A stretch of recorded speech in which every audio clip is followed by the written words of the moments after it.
Bienvenue dans cette nouvelle édition du QG Weekend. Au sommaire de l'actualité, suite aux plaintes de Sosucam, le Cameroun suspend l'importation du sucre. La société sucrière du Cameroun, qui ne parvenait plus à écouler ses stocks estimés à 45 000 tonnes en raison de la suroffre sur le marché, menaçait de suspendre ses activités. Au moins 3500 exposants et 27 pays africains sont attendus pour la 15e édition du Salon international de l'artisanat de Ouagadougou, le SIAO, qui se tiendra du 26 octobre au 4 novembre 2018. Le ministre du Commerce, de l'Industrie et de l'Artisanat burkinabé, M. Aruna Kaboré, sera présent sur notre plateau pour nous faire part des grandes articulations de cet événement. Et puis, promotion de l'agriculture zéro, déforestation en Côte d'Ivoire. Le pays, qui disposait de 16 millions d'hectares de forêt en 1960, ne compte plus que 2 millions d'hectares en 2018. Les autorités ont lancé un plan pour le reboisement massif. Mais tout d'abord, plus de 5 millions d'électeurs tunisiens étaient attendus aux urnes ce dimanche 6 mai à partir de 8 h dans le cadre des élections municipales. Plus de 57 000 candidats en tout se présentaient à ces premières municipales depuis la révolution de 2011. Malgré la crainte d'une forte abstention, ce scrutin représente une étape importante dans la transition démocratique que vit la Tunisie. La société sucrière du Cameroun, Sosucam, a obtenu gain de cause auprès du gouvernement camerounais. Depuis le 2 mai, la présidence a suspendu les autorisations d'importation du sucre sur le sol camerounais jusqu'à nouvel avis. Il y a près d'un mois, Sosucam menaçait d'arrêter sa production du fait d'une augmentation vertigineuse du sucre importé sur le marché qui l'empêchait d'écouler son stock. Corinne Kamse.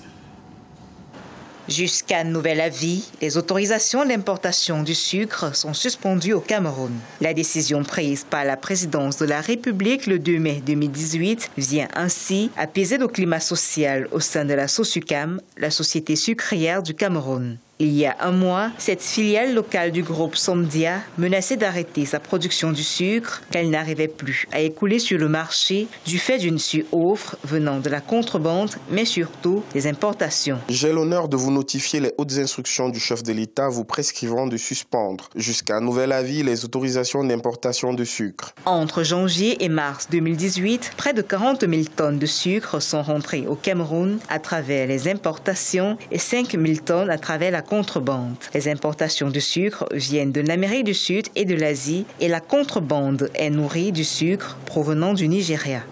Nous n'avons qu'une seule entreprise en réalité qui produit le sucre. Parce que même si d'autres importent le sucre en vrac et le conditionnent localement, la seule entreprise qui produit réellement le sucre au Cameroun, c'est la Sosucam. Donc, ce n'est même pas une filière qu'il faut protéger, c'est la seule entreprise qu'il faut protéger. Sinon, on n'aura même plus d'entreprise de sucre. La Sosucam cultive 18 700 hectares de plantations de canne à sucre situées sur 2 sites sucriers dans la région du centre. Elle emploie surtout plus de 8 000 personnes qui produisent annuellement 130 000 tonnes de sucre. Au mois de mars, la Sosucam affirmait disposer de 45 700 tonnes de sucre stocké qui correspondait à 3 mois de consommation nationale, la consommation mensuelle nationale étant de 15 000 tonnes. Le Burkina Faso perd sa première place de producteur de coton après une année mitigée. La campagne cotonnière 2017-2018 n'a pas été aussi bonne que l'espéraient les cotonculteurs. Le pays a enregistré une baisse de 10% par rapport à la précédente campagne. Le Burkina Faso perd sa première place sur le continent au profit du Mali. Des facteurs climatiques sont à la base de cette chute de la production selon les sociétés cotonnières du pays. Et pour en parler, nous recevons aujourd'hui le ministre du Commerce, de l'Industrie et de l'Artisanat du Burkina Faso, Aruna Kaboré. Bonjour Monsieur le ministre et bonjour. Merci d'avoir accepté notre invitation. Alors, comment réagissez-vous à la perte de cette première place pour le Burkina Faso? Non, je dirais tout simplement que si on doit donc se positionner par rapport à une campagne, on pourrait s'exprimer de cette manière. Vous avez bel et bien dit pour la campagne en 2017, donc je dirais qu'on n'a pas perdu notre première place de pays producteur de coton en Afrique. Mais c'est quand même une mauvaise nouvelle pour l'économie burkinabé. Ce n'est jamais une bonne nouvelle lorsqu'il y a une baisse en tout cas de production, notamment dans le domaine du coton, qui est quand même le premier produit agricole en matière d'exportation. Donc c'est quelque chose qu'on a pris très au sérieux et des dispositions ont été prises pour permettre donc que la campagne campagne 2018 se passe très bien, que les producteurs puissent en tout cas donc être dans de bonnes conditions. Apparemment, vous avez changé les prix de vente? Oui, une augmentation, oui. On est passé de 245 à 250. On a institué une assurance pour protéger en tout cas donc les producteurs. Il y a de plus en plus d'aménagements de bassins pour permettre en tout cas que les questions pluviométriques ne viennent pas influer. Il y a le fait qu'on a choisi aujourd'hui d'avoir un traitement systémique, une large possibilité en tout cas par rapport aux insecticides qu'on a choisis pour couvrir en tout cas donc l'ensemble des problèmes qu'on peut rencontrer dans la matière. Donc je pense qu'il y a eu effectivement donc, cette année avec une baisse dans la production, mais jamais mon pays n'a perdu la première place. On a juste trébuché, on va continuer effectivement donc la chevaucher comme les choses se font. Alors le Burkina Faso organise du 26 octobre au 4 novembre prochain le SIAO, le plus grand salon dédié à l'artisanat en Afrique. Comment cet événement s'inscrit de manière concrète dans le développement de l'économie burkinabé? L'artisanat aujourd'hui emploie à peu près 2 millions de Burkinabés. Dans chaque famille, vous avez un artisan. Et nous pensons aujourd'hui que c'est un secteur très important. Et le Salon international de l'artisanat de Ouagadougou, qui n'est pas le salon de l'artisanat burkinabé, mais l'artisanat africain, qui permet donc à des milliers d'exposants de venir là-dessus et de présenter leurs produits, est une occasion à la fois pour présenter les produits africains, mais aussi les produits burkinabés. Et quelles seront les grandes articulations du SIAO cette année? Cette année, le SIAO se passe comme d'habitude, mais avec des innovations majeures. On a aujourd'hui instauré des prix, notamment le prix des ambassadeurs du SIAO, qui va faire la promotion effectivement donc, du SIAO africain un peu partout. Nous avons le prix Je m'engage pour l'artisanat aujourd'hui, qui va permettre donc qu'il y ait des mentors qui accompagnent les différents artisans qui vont avoir donc des prix. Le ministère du Commerce, de l'Industrie et de l'Artisanat a instauré un prix, institué du moins un prix, qui va permettre donc de récompenser la meilleure, je l'ai dit, proposition en matière de transformation donc des matières premières. Et dont le coton. Comme le coton. Et nous avons également aussi pris des dispositions pour les journalistes. Vous savez, aujourd'hui, par rapport à l'accès, les journalistes, effectivement, ont rejoint la loge VIP. Il y a des points d'information, des mesures de sécurité, effectivement, donc supplémentaires ont été prises. Nous attendons, comme vous l'avez dit en annonce, à peu près 3 500 exposants, à peu près 350 000 visiteurs. Et nous avons décidé... Et quelles sont les retombées que vous attendez de cet événement? Cette année, je pense aujourd'hui que le SIAO, avec les différentes innovations, il y a d'abord un thème de retombées qualitatives, parce qu'il faut dire qu'aujourd'hui, la possibilité donc d'accompagner les artisans qui ont eu les prix, c'est pas juste pour la cérémonie, après on les accompagne avant la prochaine édition, c'est quelque chose en tout cas qui va augmenter les capacités, je l'ai dit, productives. Et d'une manière ou d'une autre, 350 000 visiteurs, c'est tout de suite de l'économie directe, parce que ça permet de développer le tourisme, les hôtels vont certainement donc se remplir. Et en termes d'image et de visibilité donc, de Burkina Faso, qui est un pays qui réussit les événements, un pays d'accueil, je pense que ce n'est pas quantifiable. Sur le plan économique, il n'y a pas de raison. Les 12 régions de Burkina Faso seront présentes, mais en même temps, l'ensemble donc, des Africains se déplacent sur le salon, avec Madagascar comme pays invité d'honneur cette année. Donc je pense que c'est de plus en plus, on devient... C'est le premier salon international de promotion de l'artisanat africain. Il n'y a pas de discussion là-dessus. Vous savez, on est encore premier là aussi à ce niveau. Donc je pense que ce sera une belle activité. Merci beaucoup, Monsieur le Ministre, d'avoir répondu à nos questions. Merci beaucoup et je vous invite au SIAO du 26 octobre au 4 novembre 2018. On n'a pas parlé du thème artisanat africain, exercice du marché et développement technologique, et ça se passe à Ouagadougou. Merci. Le développement durable à l'horizon 2027 est l'une des ambitions de la Côte d'Ivoire, une vision qui fait de la protection de l'environnement une priorité. Dans cette lancée, les collectivités locales veulent pleinement jouer leur rôle, ce qui passe désormais par la promotion de l'agriculture zéro déforestation. Reportage de notre correspondant Olivier Jacotan. La Côte d'Ivoire disposait de 16 millions d'hectares de forêt en 1960, mais elle ne compte que 2 millions d'hectares en 2018. L'agriculture intensive serait l'une des causes de cette déforestation selon des experts.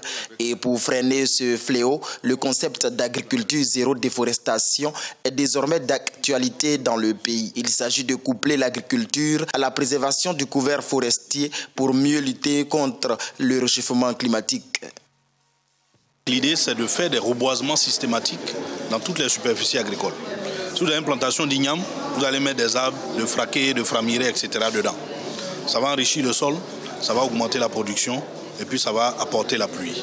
4 régions bénéficieront de ce projet en 2018 dans le pays. Il s'agit du Ourodougou au nord-ouest sujette à la sécheresse et du Sud Komoé au sud-est confronté à une réelle déforestation. Ce programme aidera les régions éligibles à faire la promotion du développement durable. Nous allons commencer d'abord par la sensibilisation de nos populations à la préservation déjà des ressources qui nous restent, les ressources forestières, halieutiques et les ressources minières. Tout ce que nous pouvons faire pour améliorer cet écosystème, nous sommes engagés à le faire. Notre seule limite, c'est les financements, mais notre engagement est total. La déforestation est le 3e moteur du changement climatique en Côte d'Ivoire, d'après des experts. Le pays abritera du 26 au 27 juin 2018 la première édition des Journées africaines des forêts, de l'agriculture, de l'énergie et du changement climatique. Une sorte de COP africaine pour promouvoir le développement durable. Au Niger, une femme lutte contre la traite des personnes et le trafic illicite des migrants depuis 2013. Il s'agit de Maïmouna Gazibo, la directrice générale de l'Agence nationale de lutte contre la traite des personnes. Son portrait par notre correspondance à Doualize Mokhtar. Leader et activiste, Maïmouna Gazibo fait depuis des années du respect des droits humains son cheval de bataille. Jeune femme battante, très attachée à la culture africaine, elle est la directrice générale de l'Agence nationale de lutte contre la traite des personnes et le trafic illicite des migrants depuis 2013. À cette date, l'agence n'existait que sur papier. Pendant des mois, Maïmouna Gazibo a cumulé les fonctions de planton, secrétaire, manœuvre et DG pour la même structure. C'est de là qu'a commencé une formidable aventure. Selon les observateurs, l'institution qu'elle dirige est aujourd'hui une référence sur le continent. Contrairement à beaucoup de pays qui ne disposent même pas d'instruments juridiques pouvant permettre aux forces de défense et de sécurité et aux magistrats de poursuivre, au Niger, nous avons l'arsenal juridique complet et aujourd'hui, on a une centaine de personnes condamnées soit pour faire du trafic illicite de migrants ou pour faire de traite de personnes. De plus en plus, aujourd'hui, le Niger est cité en exemple et des États africains viennent vers le Niger pour dire nous aussi, on a envie de légiférer parce que nous sommes ou des pays d'origine ou des pays de destination et qu'il est bien que dans ce genre de combat, les pays unissent leurs forces.